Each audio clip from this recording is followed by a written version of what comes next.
Good afternoon students. Today class 11th economics lesson introduction to microeconomics topic basic economic problem. பொருளாதாரத்தின் அடிப்படை பிரச்சனைகள் என்னென்ன ஒரு எக்கனாமிக்ஸில் இருக்கக்கூடிய பேசிக் ப்ராப்ளம் அதுதான் நம்ம இன்றைக்கி பார்க்க போகிறோம். ஒரு முக்கியமான ஒரு டாபிக் இது. ஏன் அப்படின்னு பார்த்தீங்கன்னா ஒரு 2 மார்க்கில் கேட்கக்கூடிய கொஷின். பேசிக் எக்கனாமிக் ப்ராப்ளம் ஒரு 3 பாயிண்ட் இருக்குது. அந்த 3 பாயிண்ட் பார்த்தீங்கன்னா நீங்கள் எழுதினீங்கன்னா ஒரு 2 மார்க்கான ஆன்சர் அது. First one, basic economic problem அப்படின்னா என்ன? If resource are abundant and wants are so few, then there would be no economic problem, but this situation can never exist. Resources are always scarce and our wants are numerous. Hence, in every society, certain choice have to be made. மனிதனுடைய விருப்பங்கள் அப்படின்றது என்னவா இருக்குது அப்படின்னு பார்த்தீங்கன்னா எண்ணற்றவை அப்படின்னு சொல்கிறோம். நமக்கு கிடைக்கக்கூடிய நேச்சுரல் ரிசோர்ஸ் அப்படின்றது என்னவா இருக்குன்னு ரொம்ப ஸ்கேர்சிட்டி, ரொம்ப பற்றாக்குறையாக இருக்குது. அப்போ பற்றாக்குறையான ஸ்கேர்சிட்டியை எப்படி நம்மளுடைய தேவைகளுக்கு ஏற்ப பூர்த்தி செய்கிறோம் அப்படின்றத பற்றி தான் நம்ம இன்றைக்கி பார்க்க போகிறோம். Economic problem wants desire unlimited. மனிதனுடைய தேவைகள் விருப்பங்கள் அப்படின்றது என்னவாக இருக்குன்னா அன்லிமிட்டடாக இருக்குது. Resource scarce not freely available. நமக்கு கிடைக்கக்கூடிய வளங்கள் என்னவாக இருக்குன்னா ரொம்ப குறைவானதாக இருக்குது, பற்றாக்குறையாக இருக்குது.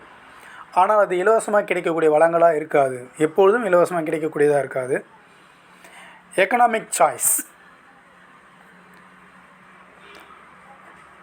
பொருளாதாரத்தில் தேர்வு செய்தல். நமக்கு கிடைக்கக்கூடிய வளங்கள் அப்படின்றது ரொம்ப குறைவாக இருக்குது. மனிதனுடைய விருப்பங்களும் தேவைகளும் எண்ணற்றவையாக இருக்குது. அப்போ நமக்கு கிடைக்கக்கூடிய அந்த வளங்களை நம்ம எப்படி தேர்வு செய்து நம்மளுடைய தேவைகளை பூர்த்தி செய்து கொள்கிறோம் அப்படின்றத பற்றி தான் நீங்கள் நம்ம பார்க்க போகிறோம். Economics how people use scarce resource to satisfy unlimited வான்ஸ்.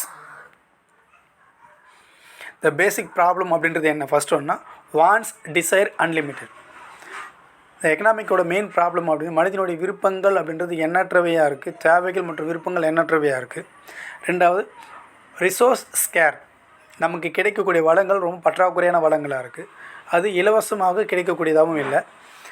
Economic choice, மனிதனுடைய தேர்வு செய்யக்கூடிய விருப்பம், அந்த தேர்வு செய்தல். அப்போ நமக்கு கிடைக்கக்கூடிய வளங்களை எப்படி நாம் தேர்வு செய்து நம்மளுடைய தேவைகளை பூர்த்தி செய்து கொள்கிறோம், நம் மனிதனுடைய விருப்பத்தை பூர்த்தி செய்து கொள்கிறோம் அப்படின்றது தான் என்ன அப்படின்னு பார்த்தா இந்த எக்கனாமிக் ப்ராப்ளம் அப்படின்னு சொல்லி. First one, what and how much to produce. எதை உற்பத்தி செய்வது, யாருக்காக உற்பத்தி செய்வது, எப்படி உற்பத்தி செய்வது, இதுதான் பார்த்தீங்கன்னா எக்கனாமிக் ப்ராப்ளம் அப்படின்னு சொல்லலாம். What how much to produce, how to produce, for whom to produce. இந்த 3 பாயிண்ட் எழுதுனா ஒரு 2 mark. What to produce, how to produce, for whom to produce. இதுதான் எக்கனாமிக் ப்ராப்ளம். எக்கனாமிக் ப்ராப்ளம் அப்படின்றது ஒரு 3 கேட்டகரியாக பிரிக்கலாம். First one what to produce, how to produce, for whom to produce. First one இந்த பேசிக் problem அப்படி என்ன அப்படின்னு பார்த்தீங்கன்னா நேச்சுரல் ரிசோர்ஸ் என்னவாக இருக்குன்னு அப்படின்னா ஸ்கேர்சிட்டி நேச்சுரல் ரிசோர்ஸ்ன்னு சொல்கிறோம். நமக்கு கிடைக்கக்கூடிய வளங்கள் அப்படிங்கிறது ரொம்ப குறைவான வளங்களாக இருக்குது. அப்போ அதில் என்ன சொல்லணும்னா தேர்வு செய்தல், சாய்ஸ், எக்கனாமிக் சாய்ஸ். தேர்வு செய்து நம்மளுடைய தேவைகளை எப்படி பூர்த்தி செய்து கொள்கிறோம். Every society must decide on what goods it will produce or and how much of this it will produce. In this process the crucial decision include. எதை உற்பத்தி செய்வது, எப்படி உற்பத்தி செய்வது, யாருக்காக உற்பத்தி செய்வது. Environmental and developmental.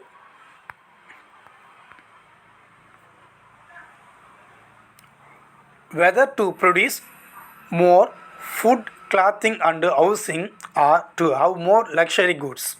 ஒரு மனிதனுக்கு அவசியமானது என்னவாக இருக்கும் அப்படின்னு பார்த்தீங்கன்னா உணவுப் பொருட்களை உற்பத்தி செய்வதா அல்லது அவர்களுக்கு தேவையான கிளாத், ஹவுசிங், லக்ஸரி கூட்ஸை உற்பத்தி செய்வதா.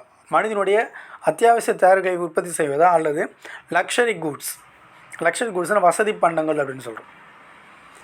இப்போ ஒரு மனிதனுக்கு அத்தியாவசிய பொருட்களை உற்பத்தி செய்வதா அல்லது லக்ஸரி கூட்ஸை உற்பத்தி செய்வதா?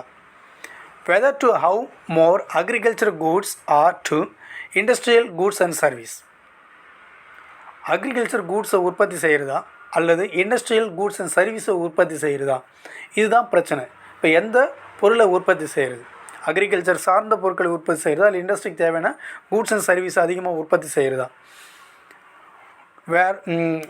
Whether to use more resource in education and health or to use more resource in military service.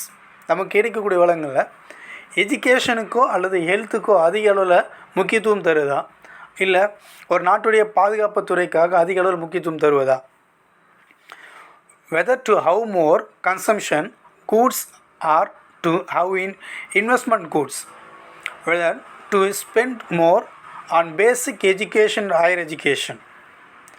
Consumption goods.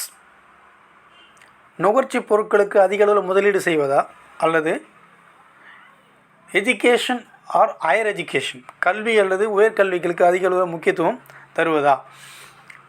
அப்போது எதற்கு அதிக முக்கியத்துவம் தரணும்? இதுதான் நம்ம எக்கனாமிக்ஸில் இருக்கக்கூடிய பேசிக் ப்ராப்ளம் அப்படின்னு சொல்லலாம். How to produce. Every society has to decide whether it will use labor intensive technology and capital intensive technology, that is whether to use more labor and less more mechanism and vice versa. ஒரு சமுதாயத்தில் ஒரு பொருளை உற்பத்தி செய்வதற்கு technology அதிகமாக use பண்ணுறதா இல்லை technology use பண்ணுறதுக்கு கேபிட்டல் அதிகமாக யூஸ் பண்ணுறதா இல்லை லேபரை யூஸ் பண்ணுறதா? Capital and technology. ஒரு இண்டஸ்ட்ரிக்குள்ளே லேபர் அதிகமாக யூஸ் பண்ணுறதா இல்லை அல்லது டெக்னாலஜி மிஷின்ஸ் அதிகமாக யூஸ் பண்ணுறதா? எதை உற்பத்தி செய்கிறது? எதை பயன்படுத்தி உற்பத்தி செய்கிறது? எப்படி உற்பத்தி செய்கிறது? ஒரு பொருளை உற்பத்தி செய்வதற்கு மனிதர்களை லேபர் அதிகமாக பயன்படுத்துகிறதா அல்லது டெக்னாலஜி அதிகமாக பயன்படுத்துகிறதா? For whom to produce. Every society must also decide how to its produced be distributed among the different section of the society.